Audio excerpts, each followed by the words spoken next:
So a very warm welcome to this event. We're going to be talking about the Impact Community Carbon Calculator, and I'll just give a very brief overview of how the event's going to run. So in a minute, I'm going to hand over to Daniel Lash, who's a colleague of mine from the University of Exeter, from the Centre for Energy and the Environment, who's going to give a little overview of the tool and talk about the updates that have happened since last year. We're going to hear from some community groups, organisations that have been using the tool and hear about how they've been using it so far. We're going to have an opportunity to go into breakout rooms and discuss how the tool can be best used and gauge any questions from that anybody's got, and really explore this idea of how the information that the tool is providing can be useful, whether you're a community group or a town or parish council or another organisation. And then towards the end, we'll hear a bit from a different perspective. Nick Gardner from the National Lottery Climate Action Fund. I'll have a bit of a Q&A with him about a funder's perspective on this kind of tool and this kind of data. So at any point, questions in the chat, and we'll have quite a few opportunities to respond to those. But I think without any further ado, I'm just going to kick off with a very quick poll. So this should hopefully come up for you. There's two questions here. So one question about what kind of organisation you're representing here. I've made this multiple choice in case you've got multiple hats on, and then really useful for us to hear whether or not you've already used the tool. This is all anonymous, so we won't see who's put what, but it's really useful to see. Give us a kind of a starting point. So I'll just give it another few seconds, invite you to respond to that if you haven't already. So another few seconds. Great, I will finish it up there and we can have a look. So we've got quite a nice even spread of community groups, town and parish councils, and other kinds of organisations. And very interestingly, quite a few people who haven't used the tool before. So it'd be really interesting to see how you find it.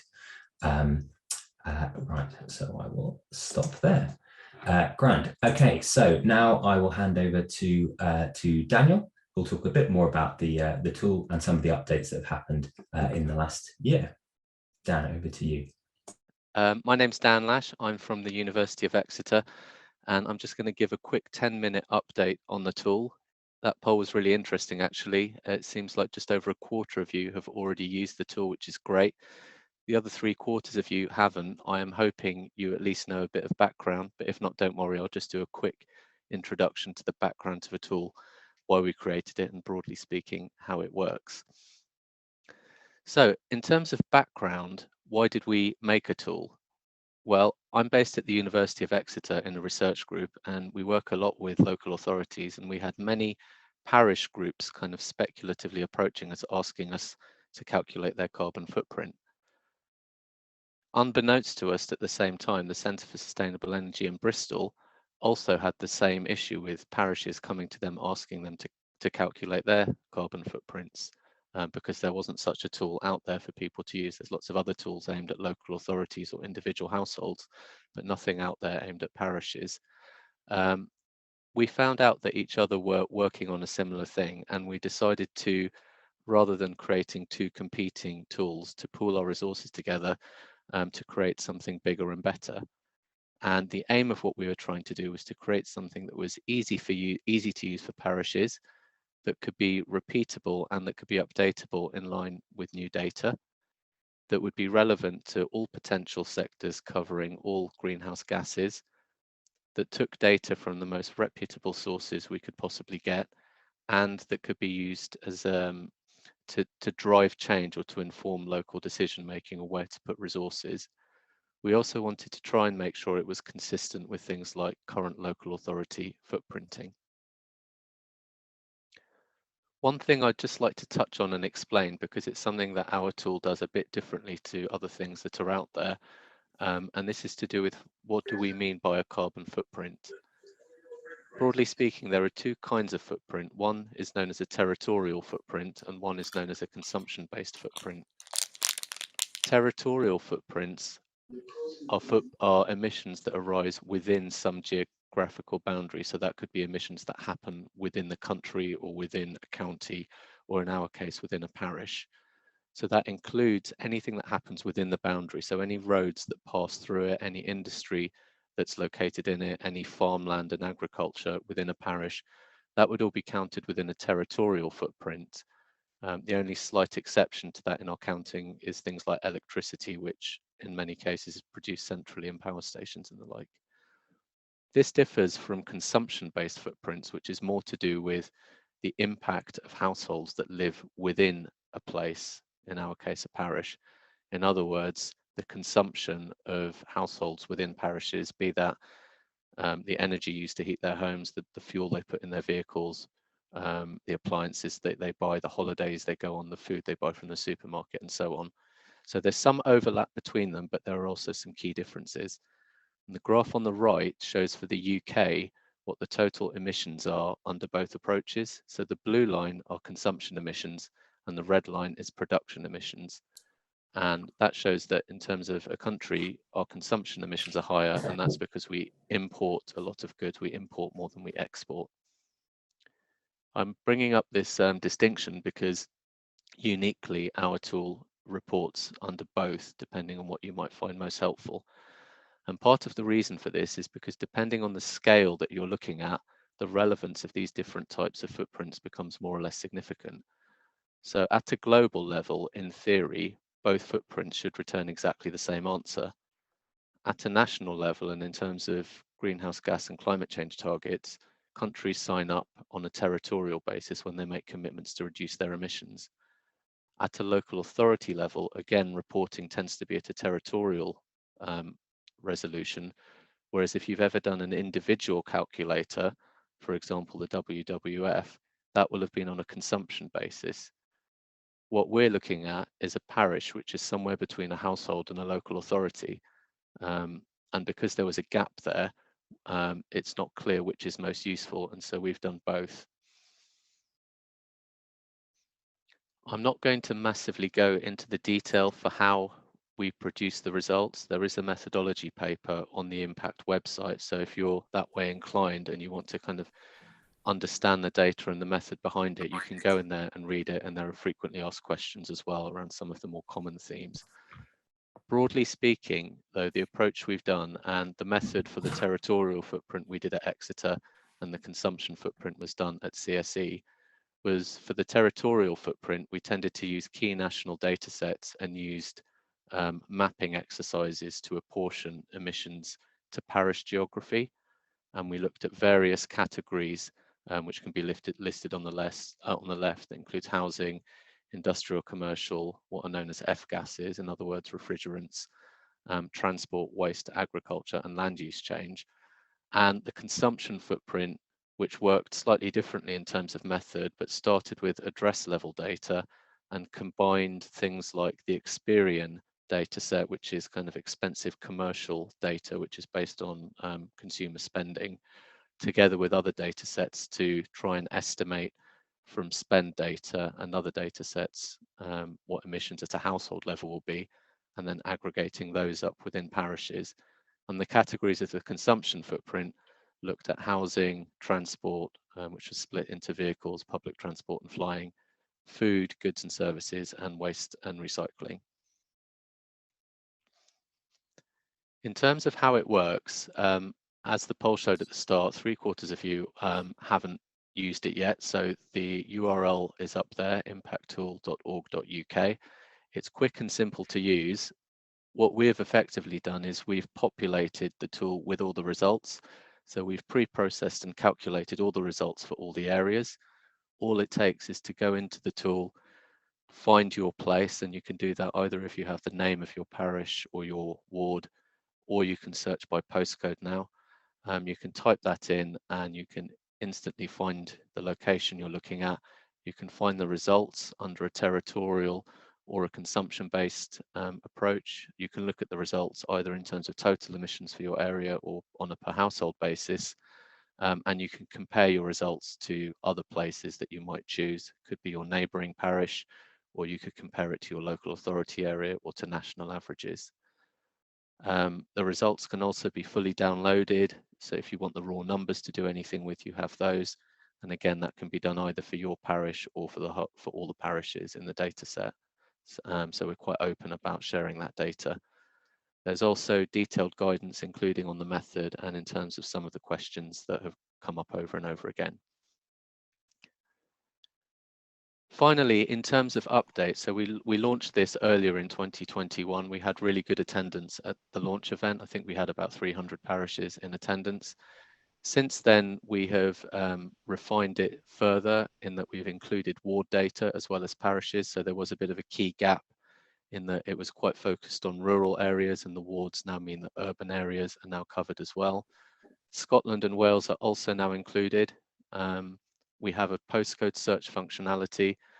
There's more guidance on the main website, which includes signposting and other pieces of information. And also there is a feature that automatically generates a report. So this might come out quite small on your screens depending on what you're viewing it on. But when you look at your results, there's a PDF report button. And this is just an example page that has a table and some information sources, but there are kind of graphics, comparisons per sector on how you do compared to averages, and initial links for where you might want to go and search more information. So that's where we're at the moment. It's just been relaunched today with the ward data, so this is very timely.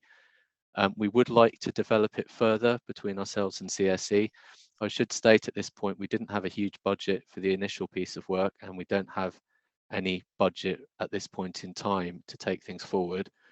But we do know there are things that we would like to do if we did have budget, and these include things like updating the tool on an annual basis as we know source data becomes available.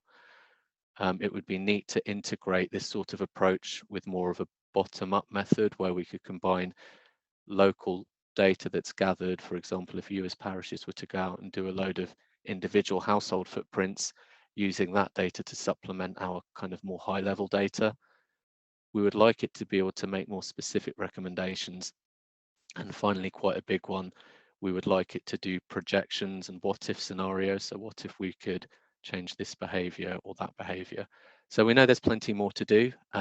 It's great that so many of you have turned up today, and I think we now have a short Q&A session before we launch into the rest of the agenda.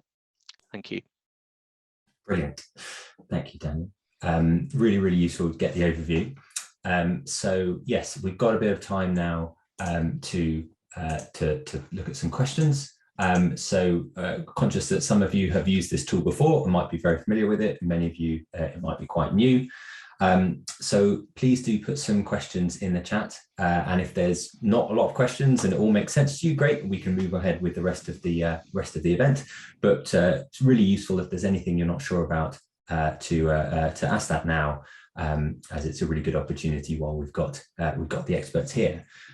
So Daniel, there's a question from Phil about what is the update rate for the data? Not entirely sure what that means, Phil. What the update rate means. I'm assuming it's how often is the data updated, but Phil, do say if it's that's correct.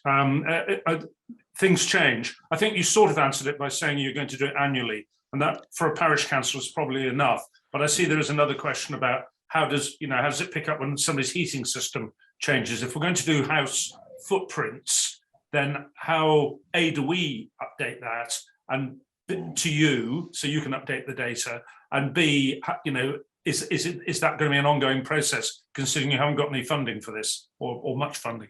Yeah, so I mean, a point to pick up on, I suppose, is we would probably like to do it annually because key data sets become updated annually. In terms of just where we started with this, we know local parishes don't have loads of resource, and many don't have the ability to search through some of these data sets and do some of these kind of apportionment exercises, if you like. In my own personal experience, I think going from a situation where you don't know the footprint at all to having an initial footprint is quite powerful, probably more powerful than the kind of next incremental update, I would say. So I think that's the initial, what we try to do is put something out there to give everyone information, because we know some parishes have gone ahead and commissioned pieces of work or done pieces themselves. we thought it was important that everyone had the ability to at least get a snapshot in time right now of what the split of emissions might be in their area. We would like to update it on an annual basis, but even without that, we think this is quite potentially helpful in terms of helping people to start. Great, thank you. There's quite a few questions coming in. We'll get through as many as we can, but any that we don't answer today, we'll put the answers in the follow-up email. But there's a couple of questions about this idea of change and changing over time. So there's two questions that are quite similar here. One about with the updates, will you be able to keep the history as well? And will there be a look back to see changes over time, i.e. reductions in the parish? Yeah, so I think if we ever did add a time series type output to this, in other words, if we're looking at this year on year, we would retain the historic years, if you like, so you can track progress over time. So that would definitely be something we would do if we were able to do annual updates. Great, thank you. Here's a question. To what degree are the numbers based on assumptions and proxies, for example, working from population numbers, and to what extent is it bespoke to each parish? Is there a list of inputs somewhere? Well, it's all bespoke to each parish in a sense. We've got two different footprints and two different methods, but it's all bespoke to a parish. And in terms of assumptions, what we've the different sectors have got different assumptions and different input data sources. So just to give you an example, in territorial emissions, transport emissions are provided for a local authority area as a whole. So let's just say Devon, because that's where I happen to be sat right now. And we combine that with additional data sources that split the country into a 1 by 1 kilometre grid. And then we can allocate emissions from that grid into each parish and make sure it's also consistent with the local authority data set. So the numbers we're typically dealing with on the territorial approach are quite high level, but they're consistent with wider reporting for local authorities. Because obviously you can't literally measure the carbon dioxide coming out of a car. This sort of level of reporting will have assumptions around it. Similarly, for the consumption-based approach, the method relies on looking at Experian data, which looks at household profiles and wealth of households and typical characteristics of households. And we take that data and we apply it to different emission factors. So, for example, emission factors for different goods and services and foods. So there are assumptions in there around that. No one's necessarily monitoring whether your household is a vegan household or not, and it might be that you spend £100 on vegan food or £100 on meat. That the data isn't out there to support that. So there are assumptions at an individual household level, but I think when you aggregate them up, it should even itself out.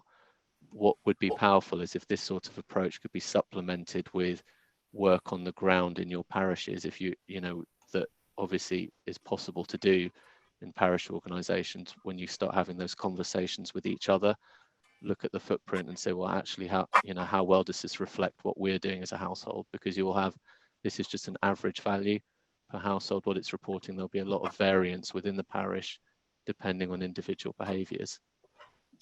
Peter, can I just feed into that just to clarify on, I'm just thinking in response to Daniel's response and then a few of the questions in terms of householders being able to feed data in directly to the tool. To be clear that this tool doesn't allow you to do that. Any changes that households make at the household level will eventually be captured in the kind of the grid, the balance of energy in the grid, if you like, and that will be captured in the local authority data sets and so forth, because of the kind of degree of rigor of which those data sets are collected. We can't enable the tool to allow householders to input their own data. Although obviously they can collect their own data and supplement that with what the tool is telling you, but it's not the kind of tool where you can put your own household level data into it, if that makes sense. Harriet, really useful. So yeah, please do keep the questions coming. As I said, any we don't respond to right now, we'll get to later on. There's a couple of other ones asking about other types of tools that might be available. So we'll share that. We'll share some examples more personal individual tools we can do in a follow-up email. We'll share the slides and the information in the recording as well, so you can revisit those. There's a really interesting question about people in a parish feeling content because their footprint is a little lower than the neighbouring villages, even though all the local villages are much higher than where we need to be. How can we address this? I think this is a question we'll get to later on when we talk about what can be done with the information. Here's a question. Is there any indication of whether territorial or consumption data is more useful to a parish looking to reduce emissions? Are consumption emissions easier to reduce, for example? We did both. I mean, before we set off to do this tool, we had initial workshops with parishes, and we ran kind of a consultation, if you like, and asked parishes, would you like one or the other or both? And the answer we got back from the parishes was both at the outset. So we went with both, but there are obviously different ways you can use that data. So say, for example, the other thing I should say is what we find is that consumption-based footprints are kind of more similar across the country. Territorial emissions can vary quite significantly depending, for example, if you've got a massive road network running through your parish, even though it's not your traffic, or if you've got a lot of industry in your parish. So it depends what energy you have as a parish to do and what motivation you have, because ultimately it all needs to come down. So that's why we put this out there. We don't have answers for what you do with it. I think what's really interesting is what different approaches people will take, and hopefully we'll see some of those today. And sorry, just to add to that also, we have a bit of a crude saying that we use at CSE where we say the consumption-based footprint is something that you as households and individuals can really act on, whether that's taking individual approaches or community collective approaches. And then the territorial information can almost kind of show you who you should be lobbying or trying to engage with, who are the biggest stakeholders within your community, whether that's local businesses, industrial users. If there's a high industrial related footprint, maybe you need to see if you can engage with those businesses, or are your MPs and supporting those businesses to reduce their footprints and so forth. So that can be like a really simplistic way of thinking about how to use the two different types of footprint. Great, thanks Harriet, that's really helpful. So we're going to move on in just a second. There are a couple of questions, people who maybe joined a little bit later, about the, so one question about, is it just for parishes? What's the level of detail in Scotland? Daniel, you mentioned a bit about that in your presentation, but could you just give a brief summary of what kind of level of detail this goes into, and who can access it where? I mean, it goes down to ward and parish level across Great Britain, or the equivalent areas. I forget what they're called in Scotland. They might be called something slightly different, but it goes down to that resolution. It doesn't cover Northern Ireland at that level of detail, unfortunately, because the supporting data wasn't there to enable that apportionment. But if you search for your place, you know, I'm not sure how many people we have here from Scotland or Wales today, but if you search for your place, it should come up. Great, thank you. And one more technical question before we move on to the how might we use this information. Some categories have subcategories like industrial and commercial, but some don't, like waste management. Are all categories going to have subcategories, or how is it determined which ones do and which ones don't? So to take that example, Peter, where we could provide better granularity of data, because the input data that we used had that differentiation, we've retained that. Where that didn't exist, we've not looked to create more. It would have meant more assumptions. So those categories are effectively based on what the input data sources were and what data was available to us. Thanks, Daniel. So thank you everyone for these questions. Yes, good question from Bill and Val there. We'll be answering all these questions somewhere. Yes, we will. So I've got a copy of all of the questions, and I'll save the chat afterwards. So any more questions that come in, we'll make a note of those and we'll get an answer for the follow-up email. So do keep asking questions about how the tool works. There's also a lot of really good information on the tool website itself as well, so you can also take a look there. But now we're going to move into this question of, okay, great. So what can you do with that data? What is that information useful for? And to do that, I'm going to hand over to Nick from CSE, the Centre for Sustainable Energy, who's going to invite a few groups that have been using the tool already to say a bit more about what they've been doing in practice. So Nick, over to you. Thanks, Peter. As Peter said, I'm Nick. I'm part of the CSE team who've been working on the impact tool recently.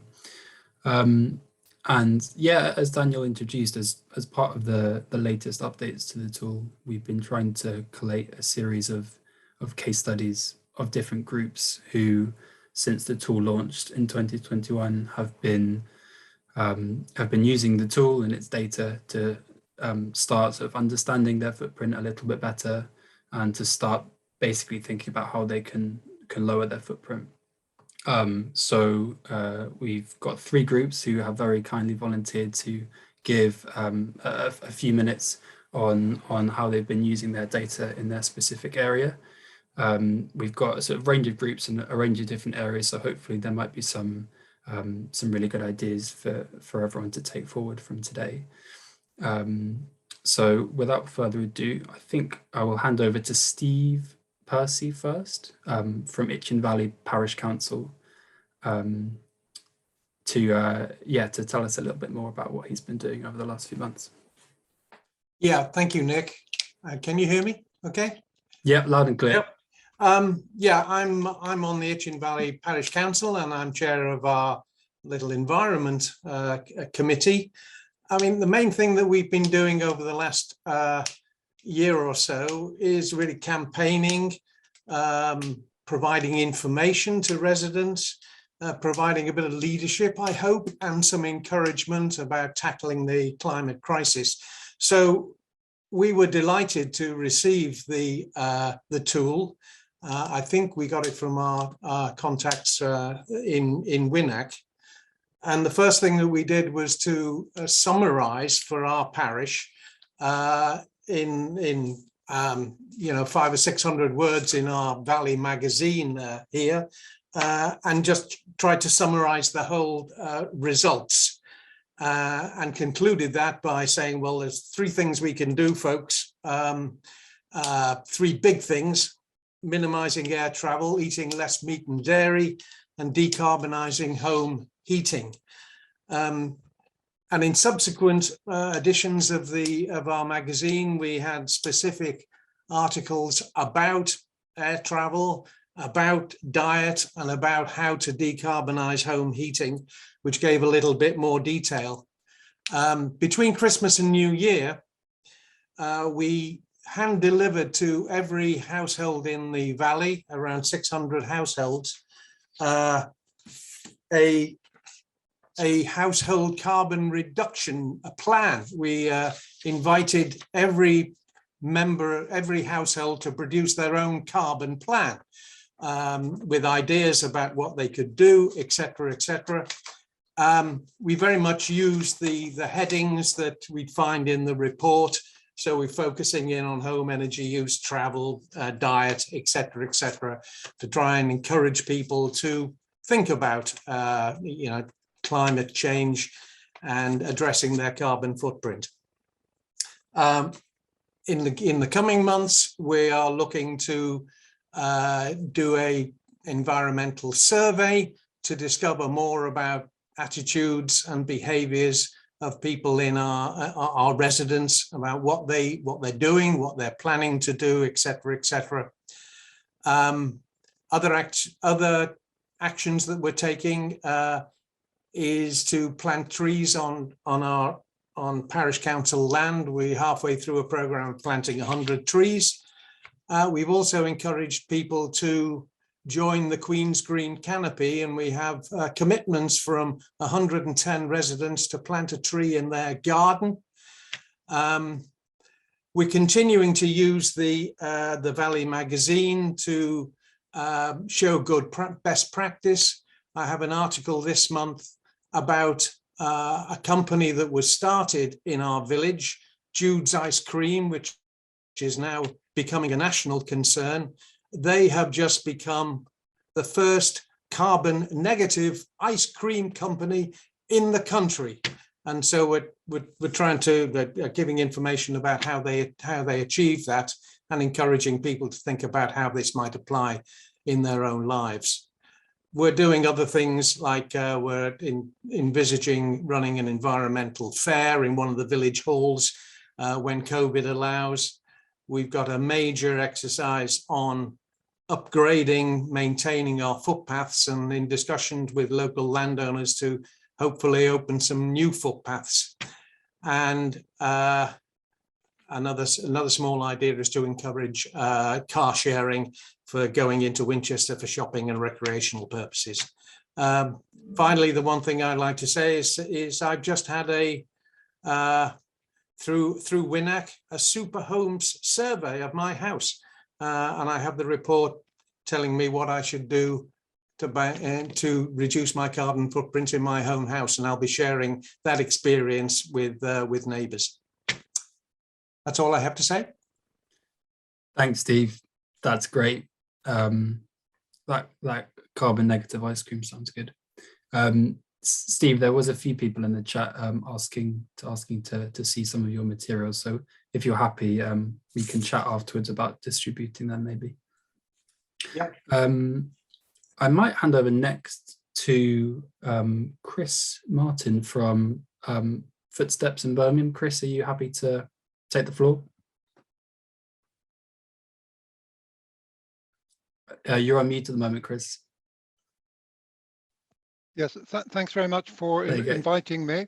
I'm from Footsteps, Faiths for a Low Carbon Future in Birmingham. We're also part of the Birmingham Council of Faiths. We're doing a project with CSE under their 3D work, using data to reduce emissions. And our specific project is to reduce emissions from faith buildings in Birmingham, to encourage recycling and repair workshops in places of worship in Birmingham, and to address inequality by providing support for people in fuel poverty. So I will end by showing how some of this work does actually tie in with the impact tool. I hope I can share my screen now.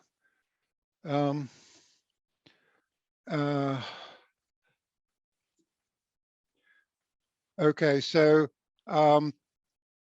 there's a map of Birmingham, and we've got all the data linked to our own geographical information system, but we're picking up much the same sort of data that is going into the impact tools. You know, as compared to the village we've just been hearing about, the village in North Cornwall that I came from. You know, Birmingham is 1.2 million people. There's 69 wards, each with about 40,000 people, and about 15,000 households. So what you can see here is the wards, and you can see in light brown and darker brown the areas of fuel poverty in Birmingham. And fuel poverty is quite a good indicator also for all sorts of other deprivation. So Birmingham is a city of difference, and it's a city of inequality. So our first challenge is to know where the places of worship are.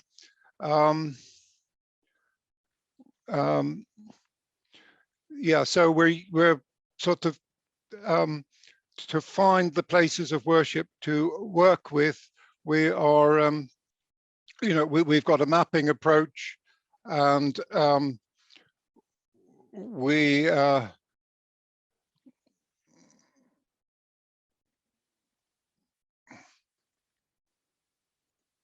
yeah. So there we there we go, just to show you the general approach. To get to the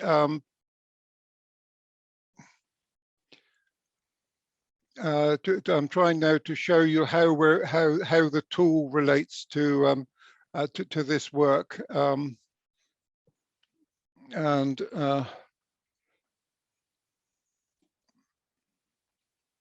Yeah, there we go. So can you see the tool? Yeah, we can see. Good. Okay. So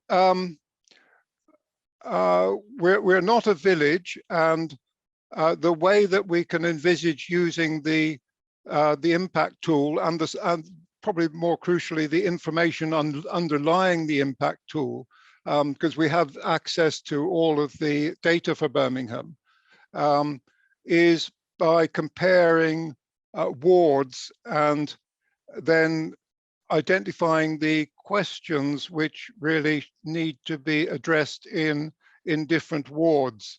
For our use, it is really the per household emissions which are most relevant. And then what you can see here very briefly is the way in which the per household emissions in Sutton Trinity Ward are about 19 tonnes of carbon dioxide equivalent, and in Nacelles are about 10. So we've got inequality. So that's really what we're trying to address, and we're using the tool and the information underlying the tool to direct our efforts in Birmingham. So I think that's all I can really say without going into a lot more detail, just to give you a flavour of how we're approaching it. Thanks, Chris. That's really great, and I think also with the latest updates to the tool, it's really useful to have an urban example as well. So yeah, there's lots of interesting stuff there. Last but certainly not least, I will hand over to Bob Whitmarsh from Winchester Action on Climate Change. I am going to share some slides for Bob now.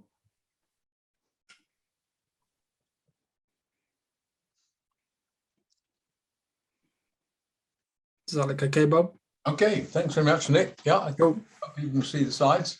So I'm going to tell you about a map I created for a local authority area, being Winchester District, using domestic emissions from the impact tool. My objective was to display emissions per person from the use of energy in the home in the 52 parishes of Winchester District. And previously I'd worked with the emissions data released by BEIS, that's the Department for Business, Energy and Industrial Strategy, for the annual emissions of just electricity and gas. But the release of the impact tool almost a year ago now, with emissions from the use of heating oil, LPG, biomass and coal, helped me to complete the picture. So the first step was to calculate the emissions per head for each parish from the sources I mentioned just now, and to rank the sum total values using Excel. Can we see the first slide? Well, next slide. So you can see here, I've used 3 different colors to show emissions per head from electricity, mains gas, and heating fuels, where I've lumped together heating oil, LPG, etc. And the district has a large number of rather rural parishes not connected to mains gas, and they produce the emissions which are colored purple. And the mains gas is the blue color. So I used to create this, I used population estimates from Hampshire County Council, but I could equally have used Office for National Statistics data, which you can find online. So using Excel again, I then divided the ranked data, which you see on the slide here, into 4 parts or 4 quartiles, and assigned a color to each quartile on a sort of traffic light system, which you'll see in a moment. Now for the actual mapping. Here the starting point was to create a base map using Adobe Illustrator with the names of each parish on it. Next slide shows that. So that was the base map. And you can see there's a blow up in the bottom left there of the 5 wards within Winchester City, as well as all the parishes round about. Finally, I coloured each parish on the map according to its ranking and added the emissions as a number as well, plus a coloured key explaining the colouring scheme. So see the last slide. Thank you. So here's the final coloured map. This is combined domestic electricity, gas and non-gas heating fuel emissions per head in the district. So not only is it colour coded, and you can see a key at the bottom where red is the highest quarter of emissions and green is the lowest quarter of emissions and orange and yellow are in between. But it also shows the actual average number for per head emissions in each parish. You see, I'm afraid it's rather small at the scale, but you can see underneath the name of the parish, there's a number, and that's what that is. So that's job done. That was what I set out to do. And I did this last June. You can find more maps of this sort on our website, on the WINAC website. And of course, you can create all sorts of other maps like this, depending on which metric or metrics you're interested in. But that's what I did. Thank you. Thanks, Bob. That's a really good explanation. Thanks to all three of our groups. That's been a really good range of case studies. I think we're now going to move into some breakout rooms, so hopefully those can spark some good discussions between all of you. I'll hand back to Peter. Great, thank you. Could you stop sharing so we can get back to everybody? But yeah, really, really great. Steve, Bob, Chris, thank you so much for those examples. Really good to see. So what we're going to do now is move into some breakout rooms. There's been really good conversations in the chat. Some more questions about the tool itself, which, as I said, we'll follow up in the follow-up email. Make sure all of those get answered. But also really getting into now this question of, okay, what do we do with this information? There's some really good questions about engaging town and parish councils, for example. We've heard some good examples of how that could be done. But what we're going to do is get into smaller groups, so we've got an opportunity to explore that. Okay, welcome back, everyone. Thank you for being part of those conversations. Apologies to anyone who was pulled away mid sentence. But we've got some really interesting comments on the Jamboard, and now we've got a little bit of time, about 10 minutes, just to get some feedback on that. And I've been picking out some of the themes that have been emerging on the Jamboard. So I'll just go through a few of the things that I've heard, and I'd really invite anyone who wants to go into a little bit more detail. I think specifically looking at this idea of how else could the tool be useful, and how do we share these ideas and these examples of how it's been used? What would be a useful way of doing that? So I've seen a few themes around comparison. So what would be a useful comparison from one place to another place? Questions about benchmarking. What should we be benchmarking against? What should we be aiming for? Some really interesting questions around inequality and how this can be used to explore issues around inequality in a particular area, or again, comparing one area to another. Which feels like a really important idea to explore.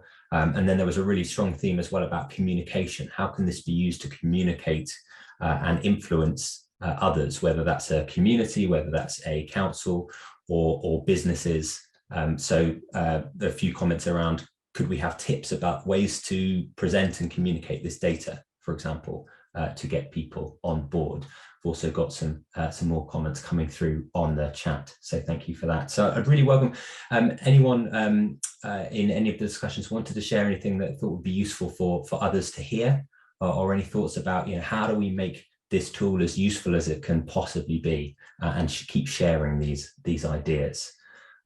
So I might not see hands go up, so if you want to share anything, I'd welcome anyone to unmute and just jump in. And Daniel, Harriet and Annette as well, welcome you to share any reflections and respond to any comments that have come up for you. So anybody want to share anything? I'm happy to come in. I'm Megan, I work for CSE. I was in a group and we were just talking a bit about like how best to communicate the impact to all of our communities. And I just wanted to kind of highlight, and I highlighted to the group that just showing some data might not mean much for people and they might not want to act just looking at a donut. So just worth bearing in mind, it's always good to kind of surround it with some information about what it really means for people in their homes and some information and tips on what they can do to make changes in their lifestyles, rather than just kind of showing it and then hoping for the best. So just a note on that, and also on the impact tool, we've got some guidance on how to communicate climate change to people and kind of best approaches and best practice in that. So I just wanted to raise that. Great, thanks, Megan. Really, yeah, good point. This can be communicated in so many different ways. We saw some examples before of, from the examples of how it's been used already, and it'd be really good to share some more of those.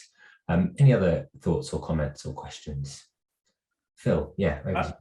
I've just looked at ours for the first time while we were in the breakout group, and the thing that jumped off the page at me was that we are above the national average on almost everything. And now that should be able to communicate itself, but I suspect our parishioners don't care because they don't know what the national average means. So it is about what do we compare it to?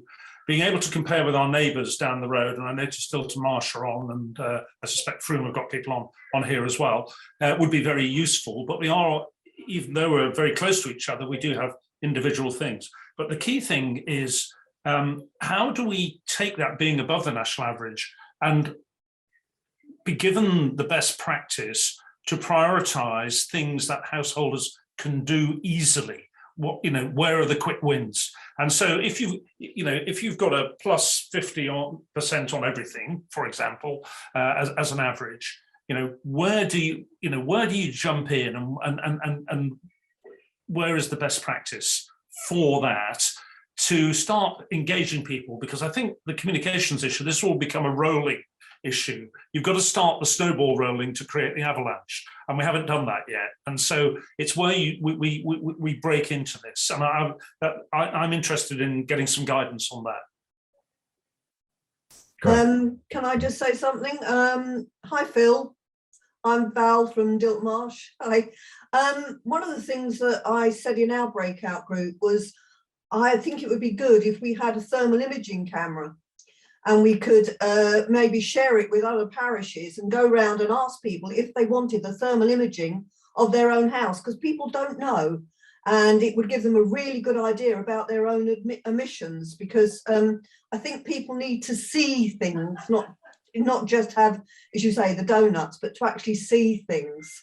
So I don't know if you'd be interested in that if we went forward with it. Well, I think it's a very good idea, Val. And could I take this opportunity to say the only time I have ever looked at this before was over the Westbury incinerator, when you spoke so very well at the meeting trying to get it stopped. Thank you. Thanks, Phil. Thanks, Val. So some really good suggestions there around how do we point this towards actions that people can take. Megan mentioned that there's some advice on the website already. There's lots of information out there about simple things people can do. So that might be a way of building that into, when you share the tool, share the information, share it alongside specific actions you might be encouraging people to take. And just to say, Peter, if people download their report of their parish, within their individual parish report, there'll be lots of links to sources of support and some ideas for action. Great. Yeah, thank you. Mike, I saw your hand go up. Did you want to jump in there? Yeah, it was just an observation. I mentioned in my group, I've just done the carbon literacy training today for the NHS. One of the exercises was to do our own footprint, to score against the WWF. Now that gave us a benchmark of what is seen as sustainable, whatever it was, 8, 9, 10, whatever, and we all scored against that.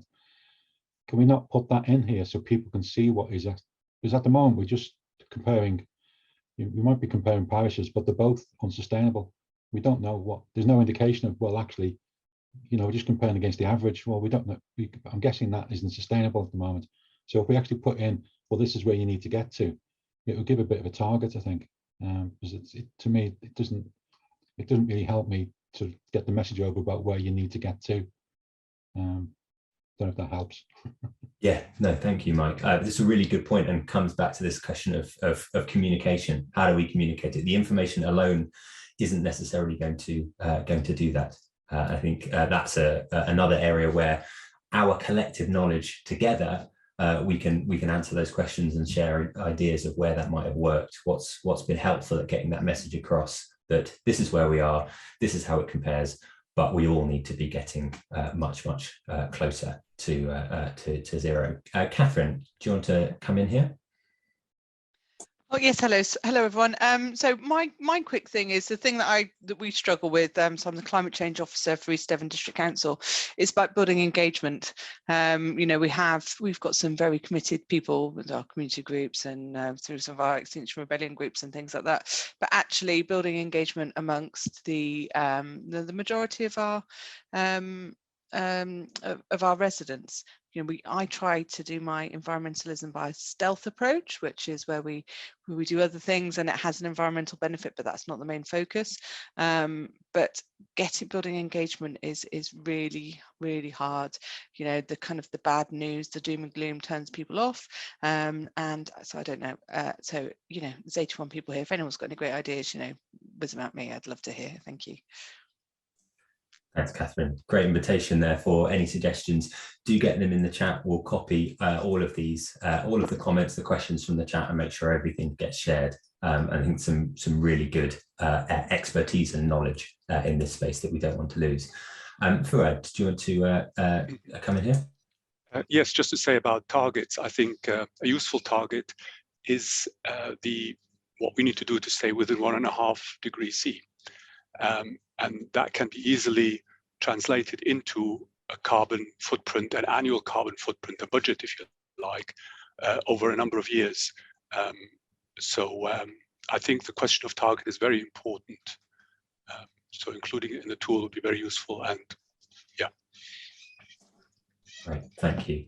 So again, that question of communication, what do we need? What information do we need alongside this tool? And how much should that be in the tool, and how much can that be in support for information you can share alongside the data from the tool, and what you get from that, and how that might be different from one area to another. Some really good comments and questions and suggestions in the chat. Before we move on to the next part of the event, anybody got anything else that they want to share? I'd be really interested, this question about inequality that came up. If anybody that was having a discussion about that wanted to say a little bit more about how they thought this tool could be helpful in engaging in that issue. We had quite a big discussion on that in our group. It wasn't necessarily on how the tool could help that, but just a real awareness of the fact that the more affluent communities have much higher footprints than the lower income communities, and that the recognition that if you're able to pay, then there are so many things that you can and some people would say should be doing, and if you're not able to pay, then it's like key government mechanisms and policies and funding that need to support those households to be able to make their homes more affordable, less drafty, etc. So it was just a real recognition of kind of how linked to income emissions are. Great, thank you, Harriet. Really useful and really important point. So I'm going to move on now to a different perspective. So I'm going to invite Nick Gardner to come and join me in the virtual floor. And Nick has joined us very kindly from the National Lottery Community Fund. And we're just going to have a very quick chat about how this tool might be useful from a funder's perspective, because it's important not to pretend that this is a silver bullet that can solve everything and is the thing that's going to make all of the changes in the world that we want to see. But it's really useful to get a slightly different perspective on this. So thank you, Nick. Thanks for joining us. Do you want to say a little bit about who you are and what you do? Yeah, that's a good place to start. Thanks, Peter. Really nice to meet some people in the breakout rooms just there. It's so inspiring hearing about different projects that people are doing all across the country. It's one of the pleasures of my job. So I'm head of climate action at the National Lottery Community Fund. I do get to speak to community groups across the country taking action in their local communities. We oversee a funding commitment of £100 million over 10 years to invest into communities who are taking climate action and responding to the climate emergency locally in the most appropriate ways to them. And at the same time, we have to look at our own organisation and our own emissions. So that's a sort of parallel challenge, and make sure that we're walking the talk. And I think within that, we recognise that we've got a fairly powerful position in terms of our own, the reach that we have and the leverage that we have in the sector, because lots of people listen to us when you've got money. Lots of people at least listen and take note of what we're doing. So one of the big questions that we have to answer right now is how we can leverage our understanding of community climate funding to build that approach and an awareness of an organization's environmental impact into every part of the funding process that we do, not just for environmental projects, but for projects across the country. So to give you a scale of that, Peter, we fund 12,000 projects, 12,000 organizations a year, with about £500 to £600 million every year going out of the door. It's a really good leverage point for us to say, certainly for the bigger scale of funding that we do, what kind of requirements over time can we make of organizations to make sure that they are putting in place, at the very least, not contradicting our carbon claims and our carbon aims of the funds, but ideally to make sure that we're all acting and moving in the same direction. So that's just a very headline kind of position of where we're at as a funder. Thanks, Nick. So with that in mind, what are you seeing at the moment in terms of how organisations or groups are talking about their carbon impact in the projects they're applying for funding for? I think, I mean, being fairly candid, it's firstly, it's a really mixed approach. We don't specify any particular tool or approach or framework that community groups should use. And we have seen a number of different approaches, a lot of community groups wanting to do their own footprinting, their own understanding at a local level. Of course, that's the luxury of having the resources and the access to skills and expertise to be able to do that. Tools like this really make that much more accessible to people and organizations to do that on a more consistent basis. But I think it's probably fair to say that this is a very nascent area, particularly for community groups to understand. I don't think I haven't seen a lot of very deep understanding of what communities or community groups have in their local areas in terms of an understanding of their ability to impact on local emissions. And so that does, I think, as we build that understanding of what data is available, it will hopefully give more power to the groups to really understand what is in their remit, what they have agency to change. Yeah. But I think the honest, candid answer is that, firstly, mixed bag of understanding. Secondly, not a huge amount of groups using data currently, and I really think that will change, or I think it can change with access to tools like this. And if and as groups get more and more comfortable with using data, whether from this tool or from other tools that are out there, do you think there's a danger that organizations can over rely on data like this that's useful but limited up to a point? It tells us something, but it doesn't tell us everything. So is that something that people need to be wary of when using that kind of tool or data to evaluate their impact? Yeah, I think that's a leading question, Peter. I think you know what the answer is to that. I think probably everyone on this call, given the questions that we've had and both in the chat and in our breakout groups, is also quite aware of that. So, it is, any data is limited, and any data is able to be skewed and used in particular ways. But I think the more transparent we can be, and the great thing about this tool is the more interested in data you are, the more you can dig into what it consists of and what the limitations are of the data being fed in. I was chatting to my group about some potential developments of this in the future, and I think one exciting thing is how this will develop over time, not just as funds become available to develop it, but literally seeing how these local carbon footprints at a consumption level and territorial level change themselves over time. So I've just put in my local ward within Woking, which is where I live, and seen the footprint. And immediately I'm thinking, okay, compare, but who am I going to compare it to? It'd be lovely to have a sort of very proactive recommendation coming back to me in a few years' time saying, this is an area of very, very similar, statistically very similar to you, to the types of housing that you've got, to the types of transport and the density of housing that you've got. But they've made significantly more headway in the last 5 years in reducing their carbon emissions. And this is the ward or the region or the parish that you should be looking at as a benchmark to where you could go. And by the way, here are a few things that they've done to achieve that. I think that's a really exciting potential for this tool if we can get that right. Obviously, that's a big challenge to lay down at the feet of CSE and University of Exeter, but I think it's just having access to that information and playing around with it is what's the big potential here. Yeah, no, it's really good to get your perspective on that from what you're seeing.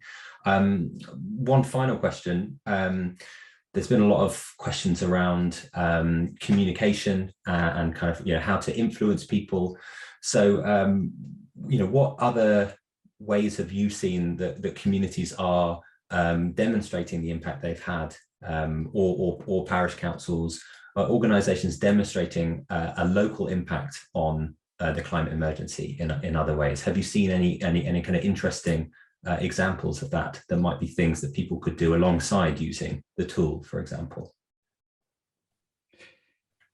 Yeah, I think I mean a huge range of ways of communicating is, for me, probably the biggest challenge that we've got. I think most people are aware that there is a climate emergency now. There is pretty much universal agreement that it is man-made climate change that is the problem. I think we've got past that point. It is now a communications issue with how is this relevant to me and my life? What what kinds of impact can I have or can we have if we're taking part?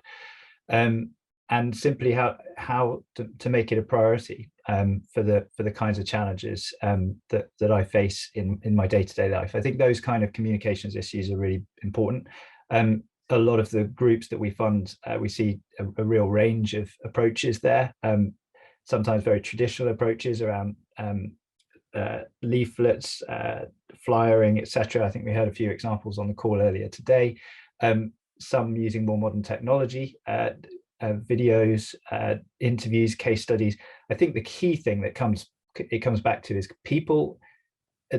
The opportunities of community groups are really large, where you can sway people's opinions and make it feel like people like me are doing something about this. If community groups can make it very relevant to people, then that's probably their biggest power. So using case studies, using real life stories is really where I think the potential for community groups to have some of the biggest impact is, and communications is at the heart of that.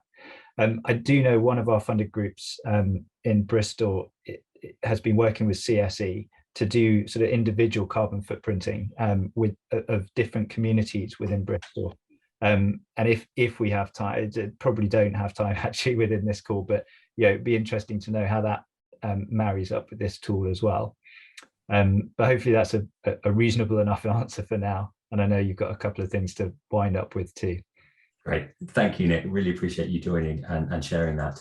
I think there's some comments in the chat that might be useful to look through as well.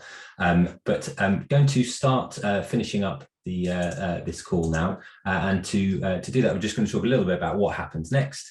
And I'm going to invite Annette from CSE to say a little bit more about what they're doing and how you can find out and stay in touch. So Annette, over to you. Great, thanks Peter. Really I just wanted to say thank you all for spending your Wednesday evening talking to us about the impact tool. It's really valuable feedback for the project team and CSE's work more widely actually. I'm sure Exeter's as well, and hopefully it's been useful to you as well. Thank you especially to Nick for his funder's perspective, and to Steve, Chris and Bob as well for sharing your experiences. We are planning to write these up as examples to add to the website, but we'd also be really interested to hear about how the tool's been used elsewhere. So if you've got a project that you think would make a good featured case study, then please do get in touch and tell us all about it. Similarly, as Dan mentioned earlier, we have made a few changes to the tool recently, well, last night actually. So we've got the addition of the ward level data that we've already talked about, as well as extending the coverage to Wales and to Scotland and some more general rejigging. So if you have any feedback on those, that would also be really helpful. We've made the tool live as part of a kind of a soft launch. So we haven't done any publicity around it yet, but we are planning to do so soon. We've obviously done our own testing and our own QA on the data, but sorry, my cat's getting involved. But we obviously don't know every community, and the real test is really for people like you to actually start using it. So if you do have a look and you find anything that looks a bit mad, please do let us know, ideally in the next week before we start telling everyone else about it. We do have a dedicated email address for the tool. We can add it in the chat, and you can find it on the website as well. So yeah, just get in touch with us that way. We'll try and get back to you as soon as we can. That's what I wanted to say, really. Just thank you very much for your time. Brilliant. Thank you so much, Annette. So as I said, everything we've talked about, we'll share in the follow-up email, the recording, slides, and the links to the Jamboards and responses to the questions. And as Annette says, really keen to hear from you about how it can be useful. If anybody wants to be a case study, we'll put information about how to get in touch about that kind of stuff in the follow-up email, along with the recording. So I'll put the recording online and share a link to it in the follow-up. Really great, really inspiring to see so many people doing the work out there, and really great that this tool can help in whatever way possible. And really, we're really keen to share those stories of how it's been used across this community here. So thank you so much for joining. We'll share this all the details in the follow-up. And we're finishing bang on time at 8:30. So enjoy the rest of your evening, and we will be in touch very soon.